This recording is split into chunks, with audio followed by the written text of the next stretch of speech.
ನಮ್ಮ Sahyadri news channel ಅನ್ನು YouTube, Facebook ಹಾಗೂ ಇನ್ಸ್ಟಾಗ್ರಾಂನಲ್ಲಿ ನೋಡಿ. ಸಬ್ಸ್ಕ್ರೈಬ್, ಲೈಕ್ ಮತ್ತು ಶೇರ್ ಮಾಡಿ. ಕಾರ್ಯಯುತ ಪತ್ರಕರ್ತರ ಧ್ವನಿ ಸಂಘದ ವತಿಯಿಂದ ಅತ್ಯಂತ ಗೌರವಪೂರ್ವಕ ಶ್ರದ್ಧಾಂಜಲಿಯನ್ನು ಅರ್ಪಿಸಲಾಗುತ್ತಿದೆ.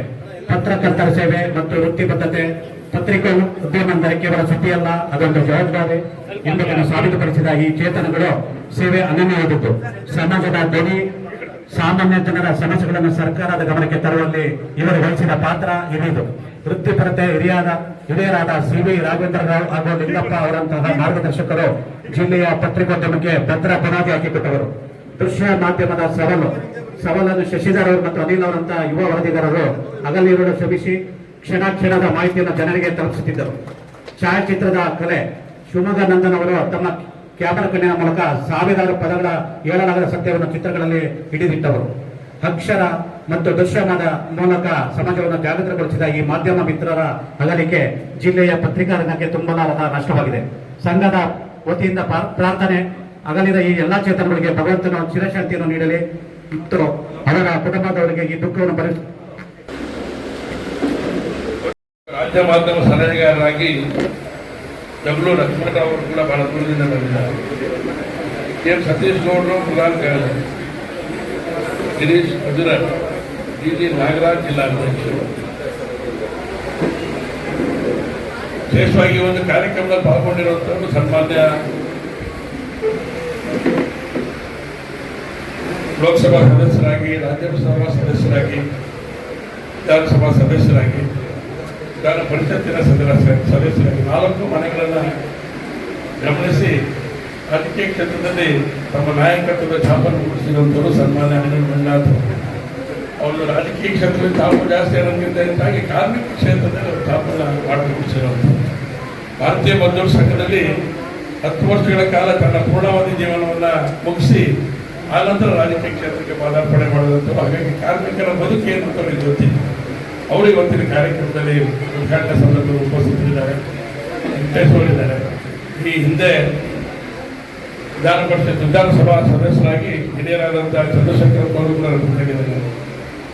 ಶ್ರೀನಿವಾಸ್, ನಾವಿಕಾ ಶ್ರೀನಿವಾಸ್ ಅಂತಲೇ ಅವರಿಗೆ ಜಗಜ್ಜನನಿ ಆಗಿರುವಂಥ ಹೆಸರು. ಆದರೆ ಅವರು ನಾವಿಕಾದಿಂದ ಹೊರಗಡೆ ಇವತ್ತು ಅದೇ ಪತ್ರಿಕೆಯ ಸಂಪಾದಕರಾಗಿ ತಮ್ಮ ಜವಾಬ್ದಾರಿ ನಿರ್ವಹಣೆ ಮಾಡ್ತಾರೆ.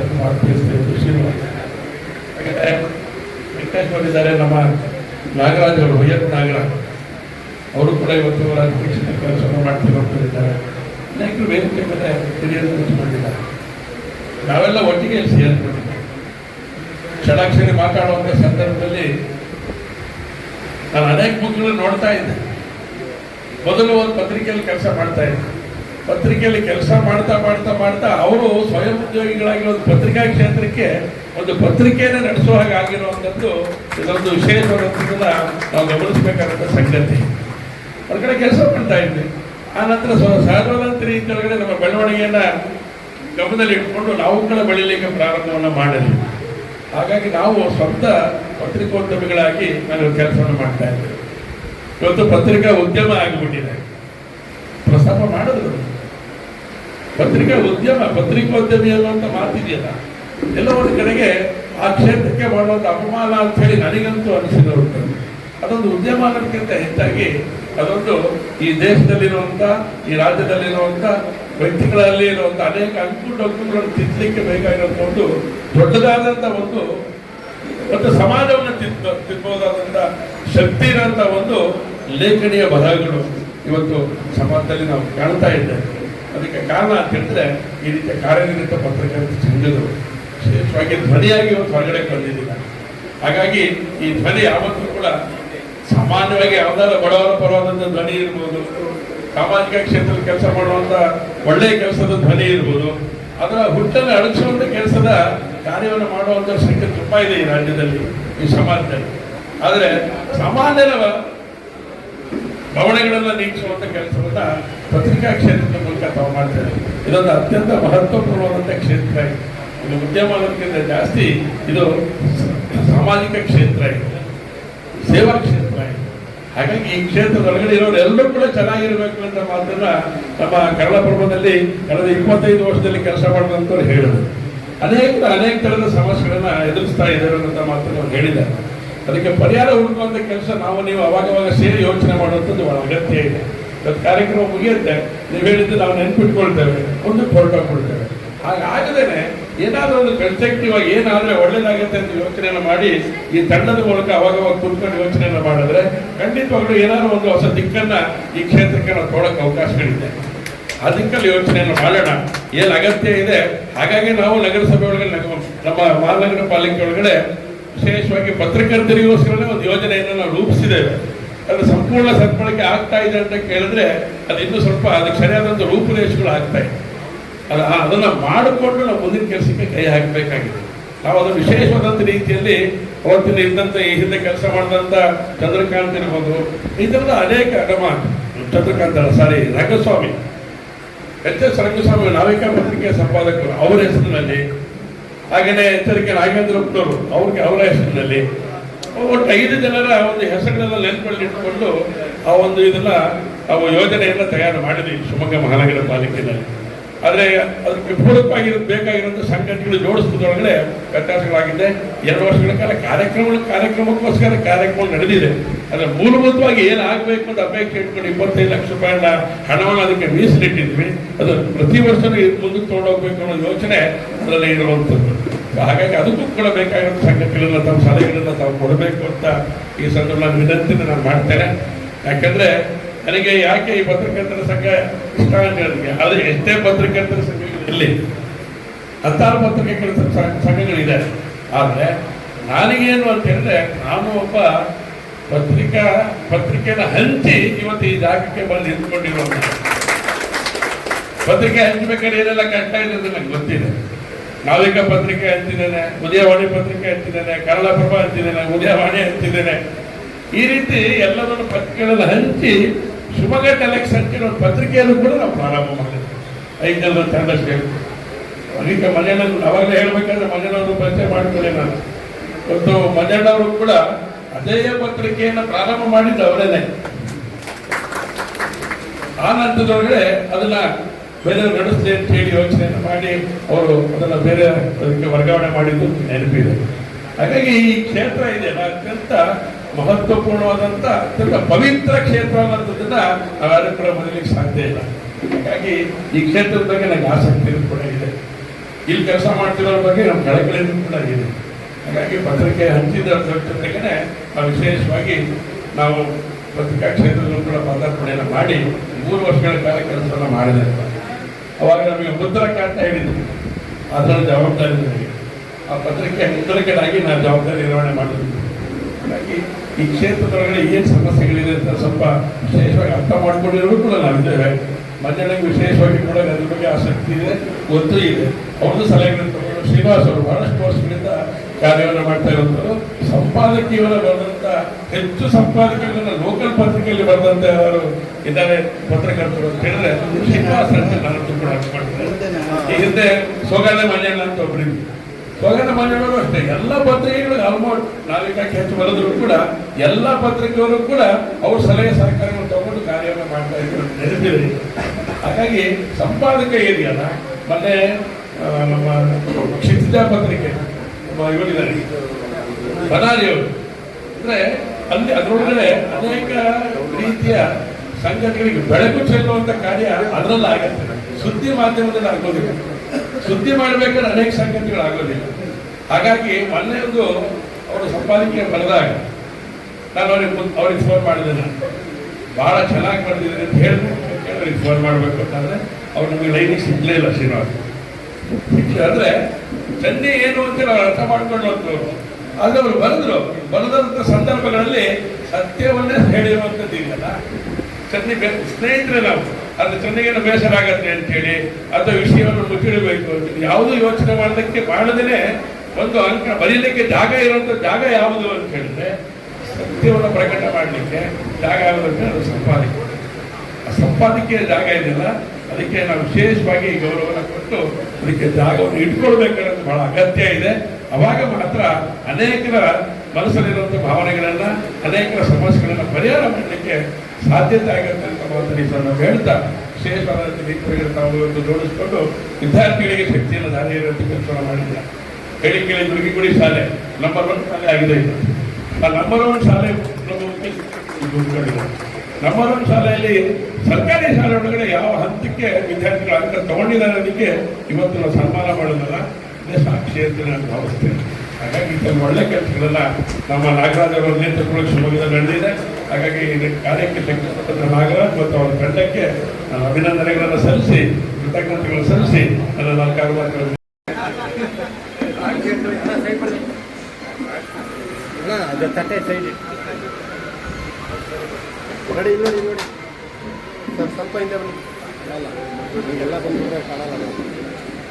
ಕನ್ನಡಪ್ರಭ ಪತ್ರಿಕೆಯ ಬೆಂಗಳೂರು ಕೇಂದ್ರ ಕಚೇರಿಯಲ್ಲಿ ಮುಖ್ಯ ವರದಿಗಾರರಾಗಿ ಬರೋಬ್ಬರಿ 28 ವರ್ಷಗಳ ಕಾಲ ಸುದೀರ್ಘ ಹಾಗೂ ಶ್ಲಾಘನೀಯ ಸೇವೆ ಸಲ್ಲಿಸಿರುವ ಇವರು ವೃತ್ತಿಪರತೆ ಮತ್ತು ಬದ್ಧತೆಯ ಸಾಕ್ಷಿಯಾಗಿದ್ದಾರೆ. ದಶಕಗಳ ಕಾಲ ಸುದ್ದಿಯ ಲೋಕದಲ್ಲಿ ಅಪಾರ ಅನುಭವ ಗಳಿಸಿರುವ ಇವರು ಇದೀಗ ಕರ್ನಾಟಕ ಕಾರ್ಯನಿರತ ಪತ್ರಕರ್ತರ ಧ್ವನಿ ಸಂಘದ ರಾಜ್ಯ ಮಾಧ್ಯಮ ಸಲಹೆಗಾರರಾಗಿ ಆಯ್ಕೆಯಿರುವುದು ಇವತ್ತು ಅನುಭವದ ಸುದ್ದಿ ಧ್ವನಿ ಸಂಘಕ್ಕೆ ಹೊಸ ಚೈತನ್ಯ ನೀಡಲಿದೆ. ಇವರ ಸುದೀರ್ಘ ಪತ್ರಿಕಾ ಜೀವನದ ಒಳನೋಟಗಳು ಮತ್ತು ಸಲಹೆಗಳು ಸಂಘದ ಬೆಳವಣಿಗೆಗೆ ಹಾಗೂ ಪತ್ರಕರ್ತರ ಹಿತರಕ್ಷಣೆ. ಮೌಲಿಂಗನ್ನವರು ಮಂಗಳೂರಿನಲ್ಲಿ ಬಹುತೇಕ 100 ವರ್ಷಗಳ ಹಿಂದೆ ಪತ್ರಿಕೆಯನ್ನು ಪ್ರಾರಂಭ ಮಾಡಿದರು, ಮಂಗಳೂರು ಸಮಾಚಾರ ಅಂತ. ಆಗಿನ ಕಾಲದಲ್ಲಿ ಪತ್ರಿಕೆಗಳು ಇರಲೇ ಇಲ್ಲ. ಕನ್ನಡದಲ್ಲಿ ಮೊದಲ ಪತ್ರಿಕೆ ಆಗಿದ್ದು ಮಂಗಳೂರು ಸಮಾಚಾರ ಅಂತ. ಅದಾದ ನಂತರ ಅದೇ ಹಾದಿಯಲ್ಲಿ ಬಹಳಷ್ಟು ಕ್ರಾಂತಿಕಾರಿಕ ಬದಲಾವಣೆಗಳಾದವು. ಬಹುತೇಕ ಅವತ್ತದು ಉದ್ಘಾಟನೆ ಆಗದೇ ಇದ್ದರೆ ಇವತ್ತು ನಾವು ಯಾವ ಮೂಲಕ ಸುದ್ದಿಯನ್ನು ತಿಳಿತಾ ಇದ್ದೇವೋ ಅಂಥ ಪತ್ರಿಕೆಗಳು ಇರ್ತಾ ಇರಲಿಲ್ಲ. ಭಾಳ ದುಃಖ ಸಂಗತಿ ಅಂತಂದರೆ ಬಹಳಷ್ಟು ಜನ ಪತ್ರಕರ್ತರು ತಮ್ಮ ಎಲ್ಲ ಸೇವೆಯನ್ನು ಪತ್ರಿಕೆ ಮೇಲೆ ಹಾಕಿ ಇವತ್ತು ಕೂಡ ಭಾಳ ಪ್ರಬಂಧಗಳಿದ್ದಾರೆ. ಈ ಪತ್ರಿಕಾ ದಿನಾಚರಣೆ ಯಾಕೆ ಮಾಡ್ತಾ ಇದ್ದೀವಿ ಅಂದರೆ ನಾವು ಪತ್ರಿಕೆಯವರು ಎಲ್ಲಿದ್ದೀವಿ, ಏನು ಮಾಡ್ತಾ ಇದ್ದೀವಿ, ನಮ್ಮ ಕಷ್ಟ ಏನಿದೆ ಅನ್ನೋದನ್ನು ನಾವು ಜಗತ್ತಿಗೆ, ಸಮುದ್ರಕ್ಕೆ ಭಾಳ ಹತ್ತಿರದ್ರು ಕೂಡ ನಮಗೆ ನೀರಿಗೆ ಒತ್ತಾರ ಇಲ್ಲ. ಹೀಗಾಗಿ ಎಲ್ಲರೂ ಕೂಡ ಪತ್ರಿಕೋದ್ಯಮವನ್ನು ಬಿಟ್ಟು ಇವತ್ತು ಬೇರೆ ಬೇರೆ ವೃತ್ತಿಗೆ ಹೋಗ್ತಾ ಇದ್ದಾರೆ. ಇಲ್ಲಿ ಯಾವುದೇ ವಿಧವಾದ ಸೌಲಭ್ಯಗಳಿಲ್ಲ, ಬಸ್ ಪಾಸ್ ಇಲ್ಲ, ತಲೆಗೆ ಒಂದು ಸೂರಿಲ್ಲ, ಎಲ್ಲಾದರೂ ಹೋಗಬೇಕಂದ್ರೂ ಕೂಡ ಅವರಿಗೆ ಶಾಶ್ವತವಾದ ರಕ್ಷಣೆ ಇಲ್ಲ. ಹೀಗಾಗಿ ಪತ್ರಿಕೋದ್ಯಮ ಬಹಳಷ್ಟು ದುಸ್ಥಿತಿಗೆ ಹೋಗಿದೆ. ಕೈಯಲ್ಲಿ ಒಂದು ಫೋನ್ ಇದ್ದರೆ, ಮೊಬೈಲ್ ಇದ್ದರೆ ಇವತ್ತು ಇಡೀ ಜಗತ್ತಿನ ಸುದ್ದಿಯನ್ನು ಕೇವಲ 2 ನಿಮಿಷದಲ್ಲಿ ತಿಳ್ಕೊಬೋದು. ಪತ್ರಿಕೆ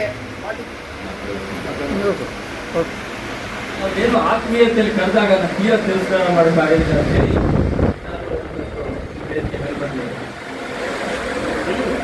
ಬಹಳ ಮುಖ್ಯವಾಗಿ ಇವತ್ತು ನಾವು ಪತ್ರಿಕೋದ್ಯಮ ಮತ್ತು ಮಾಧ್ಯಮವಾಗಿ ಬದಲಾಗಿದ್ದೀವಿ, ಬದಲಾವಣೆಯ ಕಾಲಘಟ್ಟದಲ್ಲಿದ್ದೀವಿ. ಮುಖ್ಯವಾಗಿ ನಮ್ಮನ್ನು ನಾವು ಆತ್ಮ ನಿರೀಕ್ಷೆ ಮಾಡ್ತಕ್ಕಂಥ ಕಾಲ. ಪತ್ರಿಕೋದ್ಯಮ ನಡ್ಕೊಳ್ಳೋಂಥ ಭಾರಿ ದೊಡ್ಡ ಕಷ್ಟ ಸಾಧ್ಯದ ಕೆಲಸ.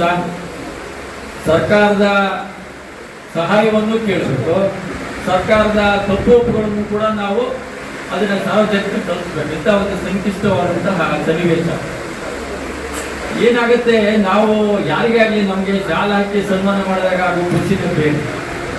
ನೇರವಾಗಿ ಹೇಳಿದಾಗ ಆಗುವ ಒಳಗಿನ ವೇದನೆ ಅಥವಾ ಬೇರೆ ಬೇರೆ ದ್ವೇಷ ಇನ್ನೊಂದು ಮತ್ತೊಂದು ಅವತ್ತು ಅಭಾವಿಕವಾಗಿ ಹೊರಗೆ ಎಲ್ಲೋ ಕಡೆಯಿಂದ ವ್ಯಕ್ತ ಆಗ್ತಾ ಇರ್ತದೆ.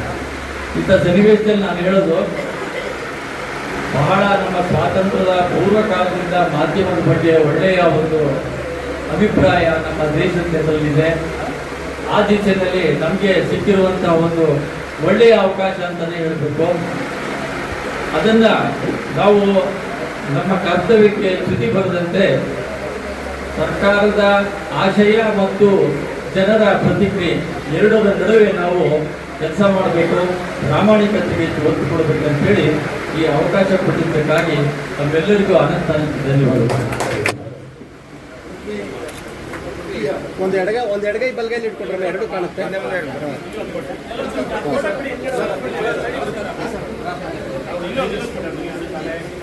ಸರ್ ಹಾಗೆ ನಿಂತ್ಕೊಳ್ಳಿ, ಸರ್ ಗ್ರೂಪ್ ನಿಂತ್ಕೊಳ್ಳಿ ಅಣ್ಣ, ಹಾಗೆ ನಿಂತ್ಕೊಳ್ಳಿ. ಕರ್ನಾಟಕ ಬ್ರಾಹ್ಮಣ ಅಭಿವೃದ್ಧಿ ಮಂಡಳಿಯ ನಿರ್ದೇಶಕರಾದ PM ಮಾಂತೇಶ್ ಅವರಿಗೆ ಉದಯಪುರದ ಸ್ವಾಗತ ಕೊಡ್ತಾ ಇದ್ದೇನೆ.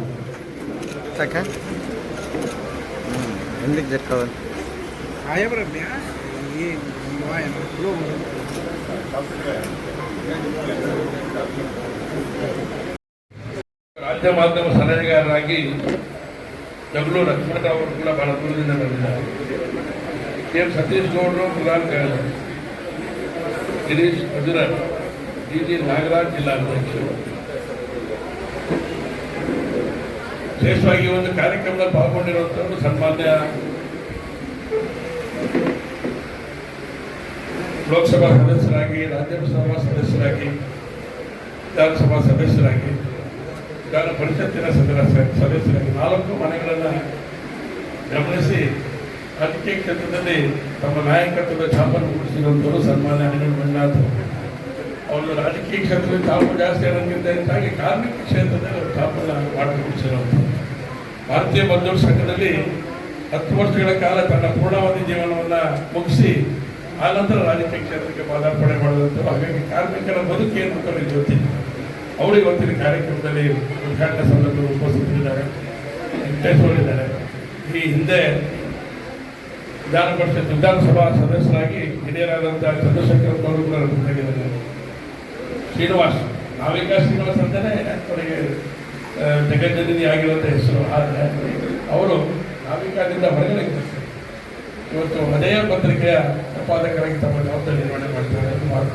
ಶ್ರೀನಿವಾಸ್ ಹಾಗೆ ವೆಂಕಟೇಶ್ವರಿದ್ದಾರೆ. ನಮ್ಮ ನಾಗರಾಜ್ ಅವರು, ವೈಎಸ್ ನಾಗರಾಜ್ ಅವರು ಕೂಡ ಇವತ್ತು ರಾಜಕೀಯ ಕೆಲಸವನ್ನು ಮಾಡ್ತಿರೋರಿದ್ದಾರೆ. ಅನೇಕರು ವೇದಿಕೆ ಮೇಲೆ ಹಿರಿಯರು ಕೂತ್ಕೊಂಡಿದ್ದಾರೆ. ನಾವೆಲ್ಲ ಒಟ್ಟಿಗೆ ಸೇರಿಕೊಂಡಿದ್ದೇವೆ. ಷಡಾಕ್ಷರಿ ಮಾತಾಡುವಂಥ ಸಂದರ್ಭದಲ್ಲಿ ನಾನು ಅನೇಕ ಮುಖಗಳನ್ನು ನೋಡ್ತಾ ಇದ್ದೆ.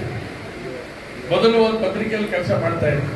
ಪತ್ರಿಕೆಯಲ್ಲಿ ಕೆಲಸ ಮಾಡ್ತಾ ಮಾಡ್ತಾ ಮಾಡ್ತಾ ಅವರು ಸ್ವಯಂ ಉದ್ಯೋಗಿಗಳಾಗಿ ಒಂದು ಪತ್ರಿಕಾ ಕ್ಷೇತ್ರಕ್ಕೆ ಒಂದು ಪತ್ರಿಕೆಯನ್ನು ನಡೆಸುವ ಹಾಗೆ ಆಗಿರುವಂಥದ್ದು ಇದೊಂದು ವಿಶೇಷವಾದಂಥದ್ದನ್ನ ನಾವು ಗಮನಿಸಬೇಕಾದಂಥ ಸಂಗತಿ. ಹೊರಗಡೆ ಕೆಲಸ ಮಾಡ್ತಾ ಇದ್ವಿ. ಆ ನಂತರ ಸಹಜವಾದಂಥ ರೀತಿಯೊಳಗಡೆ ನಮ್ಮ ಬೆಳವಣಿಗೆಯನ್ನು ಗಮನದಲ್ಲಿ ಇಟ್ಕೊಂಡು ನಾವು ಕೂಡ ಬೆಳೀಲಿಕ್ಕೆ ಪ್ರಾರಂಭವನ್ನು ಮಾಡಿದ್ವಿ. ಹಾಗಾಗಿ ನಾವು ಸ್ವಂತ ಪತ್ರಿಕೋದ್ಯಮಿಗಳಾಗಿ ನಾವು ಕೆಲಸವನ್ನು ಮಾಡ್ತಾ ಇದ್ದೇವೆ. ಇವತ್ತು ಪತ್ರಿಕಾ ಉದ್ಯಮ ಆಗಿಬಿಟ್ಟಿದೆ. ಪ್ರಸ್ತಾಪ ಮಾಡಿದ್ರು ಪತ್ರಿಕಾ ಉದ್ಯಮ, ಪತ್ರಿಕೋದ್ಯಮಿ ಅನ್ನುವಂಥ ಮಾತಿದೆಯಲ್ಲ, ಎಲ್ಲ ಒಂದು ಕಡೆಗೆ ಆ ಕ್ಷೇತ್ರಕ್ಕೆ ಮಾಡುವಂಥ ಅಪಮಾನ ಅಂತ ಹೇಳಿ ನನಗಂತೂ ಅನಿಸಿದವರು. ಅದೊಂದು ಉದ್ಯಮ ಅನ್ನೋದಕ್ಕಿಂತ ಹೆಚ್ಚಾಗಿ ಅದೊಂದು ಈ ದೇಶದಲ್ಲಿರುವಂಥ, ಈ ರಾಜ್ಯದಲ್ಲಿರುವಂಥ ವ್ಯಕ್ತಿಗಳಲ್ಲಿ ಇರುವಂಥ ಅನೇಕ ಅಂಕುಡೊಂಕುಗಳನ್ನು ತಿದ್ದಲಿಕ್ಕೆ ಬೇಕಾಗಿರುವಂಥ ಒಂದು ದೊಡ್ಡದಾದಂಥ ಒಂದು ಸಮಾಜವನ್ನು ತಿದ್ದಬಹುದಾದಂಥ ಶಕ್ತಿ ಇರೋಂಥ ಒಂದು ಲೇಖನಿಯ ಬರಹಗಳು ಇವತ್ತು ಸಮಾಜದಲ್ಲಿ ನಾವು ಕಾಣ್ತಾ ಇದ್ದೇವೆ. ಅದಕ್ಕೆ ಕಾರಣ ಅಂತ ಹೇಳಿದ್ರೆ ಈ ರೀತಿಯ ಕಾರ್ಯನಿರತ ಪತ್ರಕರ್ತ ಸಂಘಗಳು ವಿಶೇಷವಾಗಿ ಧ್ವನಿಯಾಗಿ ಇವತ್ತು ಹೊರಗಡೆ ಬಂದಿದ್ದಿಲ್ಲ. ಹಾಗಾಗಿ ಈ ಧ್ವನಿ ಯಾವತ್ತೂ ಕೂಡ ಸಾಮಾನ್ಯವಾಗಿ ಯಾವ್ದಾರ ಬಡವರ ಪರವಾದಂಥ ಧ್ವನಿ ಇರ್ಬೋದು, ಸಾಮಾಜಿಕ ಕ್ಷೇತ್ರದಲ್ಲಿ ಕೆಲಸ ಮಾಡುವಂಥ ಒಳ್ಳೆಯ ಕೆಲಸದ ಧ್ವನಿ ಇರ್ಬೋದು, ಅದರ ಹುಟ್ಟನ್ನು ಅಡಗಿಸುವಂಥ ಕೆಲಸದ ಕಾರ್ಯವನ್ನು ಮಾಡುವಂಥ ಸಂಖ್ಯೆ ತುಂಬ ಇದೆ ಈ ರಾಜ್ಯದಲ್ಲಿ, ಈ ಸಮಾಜದಲ್ಲಿ. ಆದರೆ ಸಾಮಾನ್ಯರ ಭಾವನೆಗಳನ್ನು ನೀಗಿಸುವಂಥ ಕೆಲಸವನ್ನ ಪತ್ರಿಕಾ ಕ್ಷೇತ್ರದ ಮೂಲಕ ತಾವು ಮಾಡ್ತಾರೆ. ಇದೊಂದು ಅತ್ಯಂತ ಮಹತ್ವಪೂರ್ಣವಾದಂಥ ಕ್ಷೇತ್ರ ಇದೆ. ಇದು ಉದ್ಯಮ ಅನ್ನೋದಕ್ಕಿಂತ ಜಾಸ್ತಿ ಇದು ಸಾಮಾಜಿಕ ಕ್ಷೇತ್ರ ಇದೆ, ಸೇವಾ ಕ್ಷೇತ್ರ ಇದೆ. ಹಾಗಾಗಿ ಈ ಕ್ಷೇತ್ರದೊಳಗಡೆ ಇರೋರು ಎಲ್ಲರೂ ಕೂಡ ಚೆನ್ನಾಗಿರ್ಬೇಕು ಅಂತ ಮಾತನ್ನ ನಮ್ಮ ಕನ್ನಡಪ್ರಭದಲ್ಲಿ ಕಳೆದ 25 ವರ್ಷದಲ್ಲಿ ಕೆಲಸ ಮಾಡಿದಂಥವ್ರು ಹೇಳಿದ್ರು. ಅನೇಕ ಥರದ ಸಮಸ್ಯೆಗಳನ್ನ ಎದುರಿಸ್ತಾ ಇದ್ದಾರೆ ಅಂತ ಮಾತನ್ನು ಹೇಳಿದ್ದಾರೆ. ಅದಕ್ಕೆ ಪರಿಹಾರ ಹುಡುಕುವಂಥ ಕೆಲಸ ನಾವು ನೀವು ಅವಾಗವಾಗ ಸೇರಿ ಯೋಚನೆ ಮಾಡುವಂಥದ್ದು ಬಹಳ ಅಗತ್ಯ ಇದೆ. ಇವತ್ತು ಕಾರ್ಯಕ್ರಮ ಮುಗಿಯುತ್ತೆ, ನೀವು ಹೇಳಿದ್ದು ನಾವು ನೆನ್ಪಿಟ್ಕೊಳ್ತೇವೆ, ಮುಂದಕ್ಕೆ ಹೊರಟೋಗ್ಕೊಳ್ತೇವೆ. ಹಾಗಾಗದೇನೆ ಏನಾದರೂ ಒಂದು ಕನ್ಸ್ಟ್ರಕ್ಟಿವ್ ಆಗಿ ಏನಾದರೆ ಒಳ್ಳೇದಾಗುತ್ತೆ ಅಂತ ಯೋಚನೆಯನ್ನು ಮಾಡಿ ಈ ತಂಡದ ಮೂಲಕ ಅವಾಗವಾಗ ಕೂತ್ಕೊಂಡು ಯೋಚನೆಯನ್ನು ಮಾಡಿದ್ರೆ ಖಂಡಿತವಾಗ್ಲೂ ಏನಾದರೂ ಒಂದು ಹೊಸ ದಿಕ್ಕನ್ನು ಈ ಕ್ಷೇತ್ರಕ್ಕೆ ನಾವು ಕೊಡೋಕ್ಕೆ ಅವಕಾಶಗಳಿದೆ. ಆ ದಿಕ್ಕಲ್ಲಿ ಯೋಚನೆಯನ್ನು ಮಾಡೋಣ, ಏನು ಅಗತ್ಯ ಇದೆ. ಹಾಗಾಗಿ ನಾವು ನಗರಸಭೆ ಒಳಗಡೆ ನಮ್ಮ ಮಹಾನಗರ ಪಾಲಿಕೆ ಒಳಗಡೆ ವಿಶೇಷವಾಗಿ ಪತ್ರಕರ್ತರಿಗೋಸ್ಕರನೇ ಒಂದು ಯೋಜನೆಯನ್ನು ನಾವು ರೂಪಿಸಿದ್ದೇವೆ. ಅದು ಸಂಪೂರ್ಣ ಸದ್ಬಳಕೆ ಆಗ್ತಾ ಇದೆ ಅಂತ ಕೇಳಿದ್ರೆ ಅದು ಇನ್ನೂ ಸ್ವಲ್ಪ ಅದಕ್ಕೆ ಸರಿಯಾದಂಥ ರೂಪುರೇಷೆಗಳು ಆಗ್ತಾ ಇದೆ. ಅದನ್ನು ಮಾಡಿಕೊಂಡು ನಾವು ಮುಂದಿನ ಕೆಲಸಕ್ಕೆ ಕೈ ಹಾಕಬೇಕಾಗಿದೆ. ನಾವು ಅದನ್ನು ವಿಶೇಷವಾದಂಥ ರೀತಿಯಲ್ಲಿ ಅವತ್ತಿನ ಇದ್ದಂಥ ಈ ಹಿಂದೆ ಕೆಲಸ ಮಾಡಿದಂಥ ಚಂದ್ರಕಾಂತ್ ಇರ್ಬೋದು, ಇದೆಲ್ಲ ಅನೇಕ ರಂಗಸ್ವಾಮಿ, ಎಚ್.ಎಸ್. ರಂಗಸ್ವಾಮಿ ನಾವಿಕಾ ಪತ್ರಿಕೆಯ ಸಂಪಾದಕರು, ಅವರ ಹೆಸರಿನಲ್ಲಿ, ಹಾಗೆಯೇ ಎಚ್ಚರಿಕೆ ನಾಗೇಂದ್ರಪ್ಪನವರು ಅವರ ಹೆಸರಿನಲ್ಲಿ, ಒಟ್ಟು 5 ಜನರ ಒಂದು ಹೆಸರುಗಳೆಲ್ಲ ನೆನಪಲ್ಲಿ ಇಟ್ಕೊಂಡು ಆ ಒಂದು ಯೋಜನೆಯನ್ನು ತಯಾರು ಮಾಡಿದ್ವಿ ಶಿವಮೊಗ್ಗ ಮಹಾನಗರ ಪಾಲಿಕೆಯಲ್ಲಿ. ಆದರೆ ಅದಕ್ಕೆ ಬೇಕಾಗಿರೋದು ಸಂಘಟನೆಗಳು ಜೋಡಿಸೋದ್ರೊಳಗಡೆ ವ್ಯತ್ಯಾಸಗಳಾಗಿದೆ. 2 ವರ್ಷಗಳ ಕಾಲ ಕಾರ್ಯಕ್ರಮಕ್ಕೋಸ್ಕರ ಕಾರ್ಯಕ್ರಮ ನಡೆದಿದೆ. ಆದರೆ ಮೂಲಭೂತವಾಗಿ ಏನಾಗಬೇಕು ಅಂತ ಅಪೇಕ್ಷೆ ಇಟ್ಕೊಂಡು 25 ಲಕ್ಷ ರೂಪಾಯಿನ ಹಣವನ್ನು ಅದಕ್ಕೆ ಮೀಸಲಿಟ್ಟಿದ್ವಿ. ಅದು ಪ್ರತಿ ವರ್ಷನೂ ಮುಂದಕ್ಕೆ ತೊಗೊಂಡೋಗ್ಬೇಕು ಅನ್ನೋ ಯೋಚನೆ ಅದರಲ್ಲಿ ಇರುವಂಥದ್ದು. ಹಾಗಾಗಿ ಅದಕ್ಕೂ ಕೂಡ ಬೇಕಾಗಿರೋ ಸಂಗತಿಗಳನ್ನ ತಾವು ಸಲಹೆಗಳನ್ನ ತಾವು ಕೊಡಬೇಕು ಅಂತ ಈ ಸಂದರ್ಭ ವಿನಂತಿನ ನಾನು ಮಾಡ್ತೇನೆ. ಯಾಕಂದ್ರೆ ನನಗೆ ಯಾಕೆ ಈ ಪತ್ರಕರ್ತರ ಸಂಘ ಇಷ್ಟ ಅಂತ ಹೇಳಿದ್ರೆ, ಆದರೆ ಎಷ್ಟೇ ಪತ್ರಕರ್ತರ ಸಂಘಗಳಲ್ಲಿ ಹತ್ತಾರು ಪತ್ರಿಕೆಗಳ ಸಂಘಗಳಿದೆ. ಆದರೆ ನನಗೇನು ಅಂತ ಹೇಳಿದ್ರೆ, ನಾನು ಒಬ್ಬ ಪತ್ರಿಕೆನ ಹಂಚಿ ಇವತ್ತು ಈ ಜಾಗಕ್ಕೆ ಬಂದು ನಿಂತ್ಕೊಂಡಿರುವಂತ. ಪತ್ರಿಕೆ ಹಂಚಬೇಕಾದ್ರೆ ಏನೆಲ್ಲ ಕಷ್ಟ ಇದೆ ಅಂತ ನಂಗೆ ಗೊತ್ತಿದೆ. ನಾವಿಕ ಪತ್ರಿಕೆ ಹಂಚಿದ್ದೇನೆ, ಉದಯವಾಣಿ ಪತ್ರಿಕೆ ಹಂಚಿದ್ದೇನೆ, ಕನ್ನಡಪ್ರಭ ಹಂಚಿದ್ದೇನೆ, ಉದಯವಾಣಿ ಹಂಚಿದ್ದೇನೆ. ಈ ರೀತಿ ಎಲ್ಲರನ್ನು ಪತ್ರಿಕೆಗಳನ್ನು ಹಂಚಿ ಶಿವಮೊಗ್ಗ ಟೆಲೆಕ್ಸ್ ಹಂಚಿನ ಒಂದು ಪತ್ರಿಕೆಯನ್ನು ಕೂಡ ನಾವು ಪ್ರಾರಂಭ ಮಾಡಿದ್ವಿ. 5 ಜನರ ತಂಡ ಸೇರಿ. ಅದೀಗ ಮಂಜಣ್ಣವರು ಅವಾಗಲೇ ಹೇಳ್ಬೇಕಾದ್ರೆ ಮಂಜಣ್ಣವರು ಪರಿಚಯ ಮಾಡಿಕೊಂಡೆ ನಾನು. ಇವತ್ತು ಮಂಜಣ್ಣವರು ಕೂಡ ಅದೇ ಪತ್ರಿಕೆಯನ್ನು ಪ್ರಾರಂಭ ಮಾಡಿದ್ದು ಅವರೇನೆ. ಆ ನಂತರದೊಳಗಡೆ ಅದನ್ನ ಬೇರೆ ನಡೆಸಲಿ ಅಂತ ಹೇಳಿ ಯೋಚನೆಯನ್ನು ಮಾಡಿ ಅವರು ಅದನ್ನ ಬೇರೆ ಅದಕ್ಕೆ ವರ್ಗಾವಣೆ ಮಾಡಿದ್ದು ನೆನಪಿದೆ. ಹಾಗಾಗಿ ಈ ಕ್ಷೇತ್ರ ಇದೆಯಲ್ಲ, ಅತ್ಯಂತ ಮಹತ್ವಪೂರ್ಣವಾದಂಥ ಅತ್ಯಂತ ಪವಿತ್ರ ಕ್ಷೇತ್ರ ಅನ್ನೋದನ್ನ ನಾವ್ಯಾರು ಕೂಡ ಮರೀಲಿಕ್ಕೆ ಸಾಧ್ಯ ಇಲ್ಲ. ಹಾಗಾಗಿ ಈ ಕ್ಷೇತ್ರದ ಬಗ್ಗೆ ನನಗೆ ಆಸಕ್ತಿ ಕೂಡ ಇದೆ. ಇಲ್ಲಿ ಕೆಲಸ ಮಾಡ್ತಿರೋರ ಬಗ್ಗೆ ನಮ್ಮ ಕಳಕಳಿನೂ ಕೂಡ ಇದೆ. ಹಾಗಾಗಿ ಪತ್ರಿಕೆ ಹಂಚಿದ ಜೊತೆಗೆ ನಾವು ವಿಶೇಷವಾಗಿ ನಾವು ಪತ್ರಿಕಾ ಕ್ಷೇತ್ರದಲ್ಲೂ ಕೂಡ ಪದಾರ್ಪಣೆಯನ್ನು ಮಾಡಿ 3 ವರ್ಷಗಳ ಕಾಲ ಕೆಲಸವನ್ನು ಮಾಡಿದೆ. ಅವಾಗ ನಮಗೆ ಮುದ್ರಕ ಅಂತ ಹೇಳಿದ್ರು, ಅದರ ಜವಾಬ್ದಾರಿ ನನಗೆ. ಆ ಪತ್ರಿಕೆ ಮುದ್ರಕನಾಗಿ ನಾನು ಜವಾಬ್ದಾರಿ ನಿರ್ವಹಣೆ ಮಾಡಿದ್ದೆ. ಹಾಗಾಗಿ ಈ ಕ್ಷೇತ್ರದೊಳಗಡೆ ಏನು ಸಮಸ್ಯೆಗಳಿದೆ ಅಂತ ಸ್ವಲ್ಪ ವಿಶೇಷವಾಗಿ ಅರ್ಥ ಮಾಡ್ಕೊಂಡಿರೋರು ಕೂಡ ನಾವಿದ್ದೇವೆ. ಮಂಜಣ್ಣಗೆ ವಿಶೇಷವಾಗಿ ಕೂಡ ಅದ್ರ ಬಗ್ಗೆ ಆಸಕ್ತಿ ಇದೆ, ಗೊತ್ತು ಇದೆ. ಅವ್ರದ್ದು ಸಲಹೆಗಳನ್ನು ತಗೊಂಡು ಶ್ರೀನಿವಾಸ್ ಅವರು ಬಹಳಷ್ಟು ವರ್ಷಗಳಿಂದ ಕಾರ್ಯವನ್ನು ಮಾಡ್ತಾ ಇರೋದು. ಸಂಪಾದಕೀಯವನ್ನು ಬರೆದಂತ ಹೆಚ್ಚು ಸಂಪಾದಕರನ್ನ ಲೋಕಲ್ ಪತ್ರಿಕೆಯಲ್ಲಿ ಬರೆದಂತ ಯಾರು ಇದ್ದಾರೆ ಪತ್ರಕರ್ತರು ಅಂತ ಹೇಳಿದ್ರೆ ಶ್ರೀನಿವಾಸ್ ಅಂತ ನಾನಂತೂ ಕೂಡ ಅನ್ಕೊಂಡಿದ್ದೇನೆ. ಈ ಹಿಂದೆ ಸೋಗಾನ ಮಂಜಣ್ಣ ಅಂತ ಒಬ್ಬರಿದ್ರು. ಸೋಗಾನ ಮಂಜಣ್ಣವರು ಅಷ್ಟೇ ಎಲ್ಲ ಪತ್ರಿಕೆಗಳು ಆಲ್ಮೋಸ್ಟ್ ನಾಲ್ಕಕ್ಕೆ ಹೆಚ್ಚು ಬರೆದ್ರು ಕೂಡ ಎಲ್ಲ ಪತ್ರಿಕೆಯವರು ಕೂಡ ಅವ್ರ ಸಲಹೆ ಸಹಕಾರವನ್ನು ತಗೊಂಡು ಕಾರ್ಯವನ್ನು ಮಾಡ್ತಾ ಇದ್ರು ನೆನಪಿದೆ. ಹಾಗಾಗಿ ಸಂಪಾದಕ ಇದೆಯಲ್ಲ, ಮೊನ್ನೆ ನಮ್ಮ ಕ್ಷಿತಿಜ ಪತ್ರಿಕೆ ಇವರಿದ್ದಾರೆ ಬನಾರಿಯವರು, ಅಂದ್ರೆ ಅಲ್ಲಿ ಅದರೊಳಗಡೆ ಅನೇಕ ರೀತಿಯ ಸಂಗತಿಗಳಿಗೆ ಬೆಳಕು ಚೆಲ್ಲುವಂತ ಕಾರ್ಯ ಅದರಲ್ಲಿ ಆಗತ್ತೆ. ಸುದ್ದಿ ಮಾಧ್ಯಮದಲ್ಲಿ ಆಗೋದಿಲ್ಲ. ಸುದ್ದಿ ಮಾಡಬೇಕಾದ್ರೆ ಅನೇಕ ಸಂಗತಿಗಳು ಆಗೋದಿಲ್ಲ. ಹಾಗಾಗಿ ಮೊನ್ನೆ ಒಂದು ಅವರು ಸಂಪಾದಕೀಯ ಬರೆದಾಗ ನಾನು ಅವ್ರಿಗೆ ಫೋನ್ ಮಾಡಿದೆ. ನಾನು ಬಹಳ ಚೆನ್ನಾಗಿ ಬರೆದಿದ್ದೀನಿ ಅಂತ ಹೇಳ್ಬೇಕು ಅವ್ರಿಗೆ ಫೋನ್ ಮಾಡ್ಬೇಕು ಅಂತಂದ್ರೆ ಅವ್ರು ನಮಗೆ ಲೈನಿಗೆ ಸಿಗ್ಲೇ ಇಲ್ಲ. ಶ್ರೀನಿವಾಸ್ ಅಂದ್ರೆ ಚನ್ನಿ ಏನು ಅಂತ ಅವ್ರು ಅರ್ಥ ಮಾಡ್ಕೊಂಡು ಹೋಗ್ತವ್ರು. ಆದ್ರೆ ಅವ್ರು ಬರೆದಂತ ಸಂದರ್ಭಗಳಲ್ಲಿ ಸತ್ಯವನ್ನೇ ಹೇಳಿರುವಂಥದ್ದು ಇದೆಯಲ್ಲ, ಚನ್ನಿ ಸ್ನೇಹಿತರೆ ನಾವು ಅದು ಚೆನ್ನಿಗೇನು ಬೇಸರ ಆಗತ್ತೆ ಅಂತ ಹೇಳಿ ಅಥವಾ ವಿಷಯವನ್ನು ಮುಚ್ಚಿಡಬೇಕು ಅಂತ ಯಾವುದು ಯೋಚನೆ ಮಾಡದೇನೆ ಒಂದು ಅಂಕ ಬರೀಲಿಕ್ಕೆ ಜಾಗ ಇರುವಂತ ಜಾಗ ಯಾವುದು ಅಂತ ಹೇಳಿದ್ರೆ ಸತ್ಯವನ್ನು ಪ್ರಕಟ ಮಾಡಲಿಕ್ಕೆ ಜಾಗ ಯಾವುದು ಅಂದ್ರೆ ಅದು ಸಂಪಾದಕೀಯ. ಆ ಸಂಪಾದಕೀಯ ಜಾಗ ಇದೆಯಲ್ಲ, ಅದಕ್ಕೆ ನಾವು ವಿಶೇಷವಾಗಿ ಗೌರವವನ್ನು ಕೊಟ್ಟು ಅದಕ್ಕೆ ಜಾಗವನ್ನು ಇಟ್ಕೊಳ್ಬೇಕನ್ನೋದು ಬಹಳ ಅಗತ್ಯ ಇದೆ. ಅವಾಗ ಮಾತ್ರ ಅನೇಕರ ಮನಸ್ಸಲ್ಲಿರುವಂಥ ಭಾವನೆಗಳನ್ನ, ಅನೇಕರ ಸಮಸ್ಯೆಗಳನ್ನ ಪರಿಹಾರ ಮಾಡಲಿಕ್ಕೆ ಸಾಧ್ಯತೆ ಆಗುತ್ತೆ ಅಂತ ಮಾತನ್ನು ನಾವು ಹೇಳ್ತಾ ವಿಶೇಷವಾದ ರೀತಿಯಲ್ಲಿ ತಾವು ಇವತ್ತು ಜೋಡಿಸಿಕೊಂಡು ವಿದ್ಯಾರ್ಥಿಗಳಿಗೆ ಶಕ್ತಿಯನ್ನು ದಾರಿ ಇರುವಂಥ ಕೆಲಸ ಮಾಡಿಲ್ಲ. ಹೇಳಿ ಕೇಳಿ ದುರ್ಗಿಗುಡಿ ಶಾಲೆ ನಂಬರ್ 1 ಶಾಲೆ ಆಗಿದೆ. ಇದು ಆ ನಂಬರ್ 1 ಶಾಲೆ ನಂಬರ್ 1 ಶಾಲೆಯಲ್ಲಿ ಸರ್ಕಾರಿ ಶಾಲೆ ಒಳಗಡೆ ಯಾವ ಹಂತಕ್ಕೆ ವಿದ್ಯಾರ್ಥಿಗಳು ಅಂಕ ತಗೊಂಡಿದ್ದಾರೆ ಅದಕ್ಕೆ ಇವತ್ತು ನಾವು ಸನ್ಮಾನ ಮಾಡೋದಲ್ಲ, ಇದೇ ಸಾಕ್ಷಿ ಅಂತ ನಾನು ಭಾವಿಸ್ತೇನೆ. ಹಾಗಾಗಿ ಸ್ವಲ್ಪ ಒಳ್ಳೆ ಕೆಲಸಗಳನ್ನ ನಮ್ಮ ನಾಗರಾಜ್ ಅವರ ನೇತೃತ್ವದಲ್ಲಿ ಶಿವಮೊಗ್ಗದಲ್ಲಿ ನಡೆದಿದೆ. ಹಾಗಾಗಿ ಇದಕ್ಕೆ ಕಾರ್ಯಕ್ಕೆ ಶಕ್ತಿಪಟ್ಟ ನಾಗರಾಜ್ ಮತ್ತು ಅವರ ತಂಡಕ್ಕೆ ನಾನು ಅಭಿನಂದನೆಗಳನ್ನು ಸಲ್ಲಿಸಿ ಕೃತಜ್ಞತೆಗಳನ್ನು ಸಲ್ಲಿಸಿ ನನ್ನ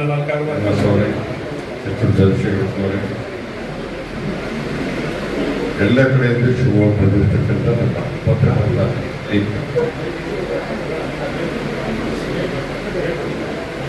ನಾವು ಬೇರೆ ಪತ್ರಿಕೆಗಳ ಹೆಡ್ಲೈನ್ ನೋಡ್ಕೊಂಡು ಹೆಸರು ನೋಡ್ತಾ ಇದ್ವಿ. ಟೈಮ್ಸ್, ಜನಧ್ವನಿ, ನಗರ ಧ್ವನಿ, ಬಡವರ ಧ್ವನಿ, ಕಾರ್ಮಿಕರ ಧ್ವನಿ ಅಂತ ಪತ್ರಕರ್ತರ ಧ್ವನಿ ಅಂತಕ್ಕಂಥ ಸಂಘವನ್ನು ನೋಡಿ ಆಶ್ಚರ್ಯತೆಗೆ ನಿಜವಾದ ಪರಿಸ್ಥಿತಿ ಕೂಡ ಅರ್ಥ ಆಗುತ್ತೆ. ನೀವು ಸಮಾಜದ ಬೇರೆ ಎಲ್ಲರ ನೋವುಗಳನ್ನು ತೋರಿಸುವಂತ ಪ್ರಯತ್ನ ಮಾಡ್ತೀವಿ. ಯಾರಿಗೂ ಅನ್ಯಾಯ ಆದರೆ ಅನ್ಯಾಯದ ಬಗ್ಗೆ ಹೋಗಿ ಮಾಹಿತಿ ಸಂಗ್ರಹ ಮಾಡಿ ಬರೀತೀರ. ಅಪಘಾತಗಳಾದರೆ, ಸಾವು ನೋವಾದರೆ, ಅನ್ಯಾಯಗಳಾದರೆ, ಭ್ರಷ್ಟಾಚಾರ ಆದರೆ ಈ ಸಮಾಜದ ಧ್ವನಿಯಾಗಿ ಕೆಲಸ ಮಾಡ್ತಾ ಇದ್ದೀವಿ. ಇದ್ರ ಮಧ್ಯೆ ನಿಮ್ಮ ಧ್ವನಿಯ ಉಳಿದಿದೆ. ಪತ್ರಿಕೆಯನ್ನು ನಡೆಸೋದು ಸುಲಭ ಸಾಧ್ಯ ಇದೆ. ಅದಕ್ಕೂ ಪ್ರಾಮಾಣಿಕವಾಗಿ ನಡೆಸ್ತೀನಿ ಅನ್ನೋದಂತೂ ಸಾಧ್ಯವೇ ಇಲ್ಲ ಅನ್ನೋಂಥ ಒಂದು ವಾತಾವರಣ. ಪತ್ರಿಕೆ ಅದರ ಪ್ರಿಂಟಿಂಗ್ ಎಲ್ಲ ಮಾಡುವಾಗ ಸಣ್ಣ ಸಣ್ಣ ಪತ್ರಿಕೆಗಳಿಗಂತೂ ಜಾಹೀರಾತು ಸಿಗೋದು ಬಹಳ ಕಷ್ಟ. ನಿಮಗೆ ನಿಮ್ಮ ನೋವನ್ನು ಹೇಳಿಕೊಡುವಂಥ ವೇದಿಕೆ ನಿಮ್ಮ ಪತ್ರಿಕೆ ಅಲ್ಲ, ಇದು ಬೇರೆ ನೋವನ್ನು ಹೇಳುವಂಥ. ಒಂಥರ ಹೆರಿಗೆ ಮಾಡಿದ್ರೆ ನೀವು ಬೇರೆ ಡೆಲಿವರಿ ಮಾಡಿಸೋದು ಅಂತ ನಿಮ್ಮ ಡೆಲಿವರಿ ಆಗೋದೇ. ಆ ನೋವನ್ನು ನಿಮ್ಮ ಹೊಟ್ಟೆಯೊಳಗೆ ಇಟ್ಟುಕೊಂಡು ಒದ್ದಾಡಿಕೊಂಡು ಹೊರ ಜಗತ್ತಿಗೆ ಬಹಳ ಸುಖಿಗಳಾಗಿದ್ದೀವಿ ಅಂತ ನಿಮ್ಮನ್ನು ನೀವು ತೋರಿಸಿಕೊಳ್ತಾ, ಕೆಲವೊಮ್ಮೆ ನಿಮ್ಮ ಪೆನ್ನು ನಿಮ್ಮ ಹಾಳೆಯೇ ನಿಮ್ಮ ಪ್ರತಿಷ್ಠೆ ಅನ್ನೋ ಥರ ಬೇರೆ ಏನು ಇಲ್ಲ ಅಂದ್ರೂ ಕೂಡ ಅದನ್ನು ತೋರಿಸ್ಕೊಳ್ಳದೆ ಒಂದು ರೀತಿ ಜೀವನವನ್ನು ಸಾಗಿಸುವಂಥ ಒಂದು ಅತ್ಯಂತ ಕಷ್ಟದಲ್ಲಿ ಬದುಕುವಂಥ ಬುದ್ಧಿಜೀವಿಗಳ ಒಂದು ಸಮೂಹ. ದೊಡ್ಡ ದೊಡ್ಡ ಪತ್ರಿಕೆಯವರು ಕೂಡ ತಮ್ಮ ವರದಿಗಾರನ ಚೆನ್ನಾಗಿ ಇಟ್ಕೊಂಡಿದ್ದಾರೆ. ಇವತ್ತು ಕಾರ್ಪೊರೇಟ್ ಹಂತಕ್ಕೆ ಬೆಳೆದಿಟ್ಕೊಂಡಿದ್ದಾರೆ. ಮೇಲ್ಮಟ್ಟದವರು ಚೆನ್ನಾಗಿದ್ದಾರೆ. ಮೇಲ್ಮಟ್ಟದಲ್ಲಿರೋರು ರಾಜಕಾರಣಿಗಳ ಒಬ್ಬ ಭ್ರಷ್ಟ ಮಂತ್ರಿಗಿಂತ ಏನು ಕಡಿಮೆ ಬಹಳ ಚೆನ್ನಾಗೇ ಇದ್ದಾರೆ. ಆದರೆ ಕೆಳಗಡೆಯ ವರದಿಗಾರ ಅವನ ಸಂಬಳ ಕೂಡ ಕೆಲವೊಮ್ಮೆ ಸಿಗೋದಿಲ್ಲ. ಕೆಲವು ಮಾಧ್ಯಮಗಳಂತೂ ಅವರಿಗೆ ಪೇಮೆಂಟು ಮಾಡದೇ ಇರೋಂಥ ಅನಿವಾರ್ಯವಾದ ಬಿಟ್ಟೋಗಿಲ್ಲ, ಕಟ್ಕೊಂಡು ಕುಣಿಯಂಗಿಲ್ಲ ಅನ್ನೋಂಥ ರೀತಿ ಹೋರಾಟವನ್ನು ಮಾಡಿಕೊಂಡು ತಮ್ಮ ಜೀವನವನ್ನು ಮಾಡ್ತಾ ಇದ್ದಾರೆ. ಮುಂಚೆ ಒಂದು ಕಾಲ ಇತ್ತು, ಪ್ರಶ್ನೆಗೆ ಒಂದು ಮೇಜು ಬೋರ್ಡ್ ಇತ್ತು, ಸರ್ಕಾರ ಮಾಡಿತ್ತು. ಆದರೆ ಈಗ ವೇಜ್ ಬೋರ್ಡ್ ಕೂಡ ಇಲ್ಲ. ವೇತನವನ್ನ ನಿರ್ಧಾರ ಮಾಡತಕ್ಕಂಥ ಒಂದು ಮಂಡಳಿ, ಕಾರ್ಮಿಕರ ವೇಜ್ ಬೋರ್ಡ್ ಇದೆ, ಬ್ಯಾಂಕ್ ಎಂಪ್ಲಾಯೀಸ್ ಇದೆ, ಕನಿಷ್ಠ ವೇತನದ ವೇಜ್ ಬೋರ್ಡ್ ಇದೆ. ಆದರೆ ನಿಮಗಿದ್ದಂಥ ಒಂದು ವೇಜ್ ಬೋರ್ಡ್ ರದ್ದಾಗಿದ್ದ ಪಕ್ಷ ನಿಮಗೆ ಒಂದೇ ಪತ್ರಕರ್ತರು ಯಾರು ಆಗ ಇದ್ರ ಬಗ್ಗೆ ಯಾರು ಪ್ರತಿಭಟನೆ ಮಾಡಲಿಲ್ಲ. ಪತ್ರಿಕೆಗಳಲ್ಲಿ ಯಾರಿಗೂ ಕಾಯಂ ಉದ್ಯೋಗವನ್ನೇ ಕೊಡ್ತಾ ಇಲ್ಲ. ಈಗ ಹೈರ್ ಅಂಡ್ ಫೈನ್ ನೀವು ಬೇರೆ ಕಾರ್ಮಿಕರನ್ನು ತಿಳಿದು ಹಾಕ್ತಾಗ ನೀವೇನಾದ್ರು ಬದವಾಗಿ ದುಬುದವಾಗಿ ಬರೀತೀರ. ಕಾರ್ಮಿಕರ ಬೀದಿ ಪಾಲು ಅಂದರೆ ನೀವು ಬೀದಿ ಪಾಲು ಇರ್ತೀನಿ ಯಾರ ಹತ್ರ ಹೇಳ್ಬೋದು. ದೊಡ್ಡ ದೊಡ್ಡ ಪತ್ರಿಕೆಗಳು ವರದಿಗಾರನ್ನೇ ಕೈ ಬಿಟ್ಟಿರ್ತಾರೆ, ಸಂಬಳ ಕೊಟ್ಟಿರೋದಿಲ್ಲ. ಆದ ಬೀದಿ ಪಾಲಾದ್ರೆ ನೀವೇನು ಕೆಲಸ ಮಾಡ್ತೀರ ಆ ಪತ್ರಿಕೆಗಳಂತೂ ಬರೆಯೋಕ್ಕಾಗಲ್ಲ. ಹೊರಗಡೆ ನಾವು ನಿಮ್ಮನ್ನು ಕೇಳೋದೇ ಇಲ್ಲ. ಮತ್ತು ಒಂದು ಭ್ರಮೆಯನ್ನು ಹುಟ್ಟಿಸಲಾಗಿದೆ ಈ ಸಮಾಜದೊಳಗೆ. ಆ ಭ್ರಮೆ ಏನು ಅಂದರೆ ನೀವು ಸಂವಿಧಾನದ 4ನೇ ಅಂಗ, ಇದಕ್ಕಿಂತ ಸುಳ್ಳು ಸಂಗತಿಯನ್ನು ಇಷ್ಟೊಂದು ಭದ್ರವಾಗಿ ಹೇಳಕ್ಕೆ ಸಾಧ್ಯವೇ ಆಗಿದೆ. ಹೇಳಿದಾಗಂತ ಒಂದು ಭ್ರಮೆ ಸೃಷ್ಟಿ ಮಾಡಿರೋದು. ನೀವು ಸಂವಿಧಾನದ 4ನೇ ಅಂಗ, ಈ ಸಂವಿಧಾನದ 4ನೇ ಅಂಗ ಆಗಿದ್ರೆ ಅತ್ಯಂತ ಅತಿ ಹೆಚ್ಚಿನ ರಕ್ಷಣೆ ಸಿಗಬೇಕಾಗ್ತದೆ ಸಂವಿಧಾನದ ಪ್ರಕಾರ. ಆದರೆ ರಾಜಕಾರಣಿಗಳು ಅದು ಗೊತ್ತಿದ್ದರೆ ನೀವು 4ನೇ ಅಂಗ ಹೇಳ್ತಾರೆ ಅದನ್ನ ನಂಬಿ ನಮ್ಮ ಪತ್ರಕರ್ತರು ಪಾಪ ಇನ್ಶರ್ಟ್ ಮಾಡ್ಕೊಂಡು ಶರ್ಟ್ ತೆಗೆದುಕೊಂಡು ಎದುರುಗಡೆ ಕೂತೊಂದು ಕರ್ತವ್ಯ ನಾನೇ ಕಾರಣ ಅಂತ ಮುಖಭಾವ ಇಟ್ಕೊಂಡು ನಾನು ಪ್ರಶ್ನೆ ಕೇಳಕ್ಕೆ ಅವ್ರಿಗೆ ಉತ್ತರ ಕೊಡಕ್ಕೆ